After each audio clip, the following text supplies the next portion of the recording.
DXDC Radyoman Report. Giangkon sa usa ka political analyst nga nakurat siya sa unang gisulti ni former President Rodrigo Duterte nga dili kini uyon sa charter change. Sa interview sa DXD sa Armand Davao kang Professor Ramon Bellano III, yang gibutyag nga first half sa termino ni Duterte kaniadto, gipa-review niini ang konstitusyon aron sa pagpangandam sa charter change. Maong karon nagtuo si Bellano nga suportado gyud ni FPRRD ang charter change kung economic provisions lang ang hilabtan alay sa maayong resource management ug wealth distribution ug dili ang political provisions ilabi na nga planong itunong ang Chacha plebiscite sa 2025 midterm election.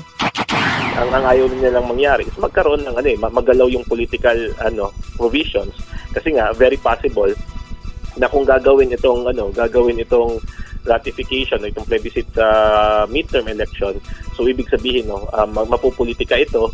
So ibig sabihin malaki ang tsansa na baka magkaroon nga ng term extension. Kahinumduman nga atol sa presser ni Duterte sa Davao City, yang gisulti nga walay problema kung bag-uhon ang 1987 Constitution kung para sa kalambuan sa nasod sa mga Pilipino ug dili para sa kaugalingong interes nga malugwayan pa ang termino sa mga anaa karon na sa puwesto. Kasama mo sa balita ug serbisyo publiko. Radyoman Ivy Parido, Tatak, RMN. RMN News. Diretso Balitang Metro Davao.